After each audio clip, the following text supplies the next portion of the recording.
சற்று முன் கிடைக்கப்பெற்ற மிக மிக முக்கியமான செய்தி ஒன்று வெளியாகியிருக்கு. திமுக கூட்டணியிலிருந்து அந்தர் பல்டி அடித்த காங்கிரஸ். ஸ்டாலின் அதிர்ச்சி. முதல்வரும் திமுக தலைவருமான மு.க. ஸ்டாலினை கடந்த 2 நாட்களுக்கு முன் சந்தித்தது காங்கிரஸ் குழு. தொகுதி பங்கீடு பற்றி பேசுவதற்காக முக்கிய ஆலோசனை கூட்டம் நடத்தப்பட்டது. கூட்டணி கட்சிகளோடு தொகுதி பங்கீடு தொடர்பான பேச்சுவார்த்தை நடத்துவதற்காக காங்கிரஸ் அமைத்த 5 பேர் கொண்ட குழு கடந்த புதன்கிழமை திமுக தலைமையகத்தில் முதல்வர் மு.க. ஸ்டாலினை சந்தித்தது. இதில் ஏஐசிசி பொறுப்பாளர் கிரிஷ் ஷோட்டங்கர், மூத்த தலைவர்கள் சூரஜ் ஹெக்டே, நிவேதித் ஹால்வா, தமிழ்நாடு காங்கிரஸ் தலைவர் கே. செல்வ பெருந்தொகை, சட்டமன்ற கட்சி தலைவர் எஸ். ராஜேஷ்குமார் ஆகியோர் இடம்பெற்றாங்க. இந்த சந்திப்பு ஒரு அறிமுக கூட்டம் மட்டுமே.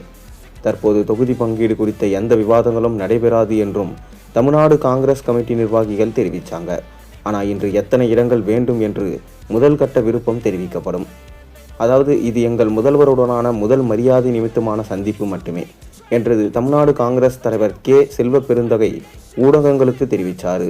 மேலும் அகில இந்திய காங்கிரஸ் தலைவர் மல்லிகார்ஜுன கார்கேவை தமிழ்நாட்டிற்கு அழைத்து வரவும் காங்கிரஸ் கட்சி திட்டமிட்டிருக்கிறதா சொல்லப்படுகிறது. டெல்லியில் உள்ள காங்கிரஸ் தலைமை அமைச்ச இந்த குழுவுக்கு கிரிஷ் ஷோட்டங்கர் தலைமை தாங்குகிறார்.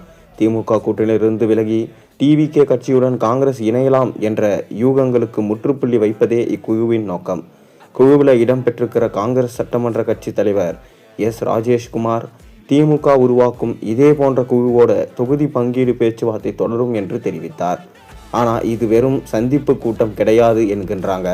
அதாவது ராகுல் காந்திக்கு மிகவும் நெருக்கமானவர்கள் ஸ்டாலினை தனியாக சந்திச்சாங்களாம். ஸ்டாலினுடன் தனி ஆலோசனை நடத்தியிருக்காங்க. இந்த ஆலோசனையில் தான் அவர் முக்கியமான சில கோரிக்கை வச்சாராம்.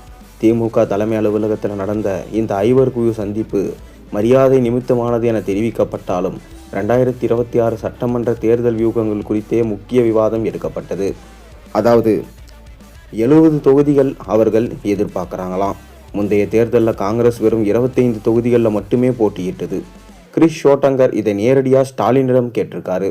காங்கிரஸ் இவ்வளவு தொகுதிகளை கேட்டதை ஸ்டாலின் விருப்பம் இல்லை என சொல்லப்படுகிறது. இதனால் காங்கிரஸ் அந்தர் பல்டி அடித்து தாவேகா பக்கம் செல்லும் வாய்ப்பு இருப்பதாகவும் சொல்லப்படுகிறது.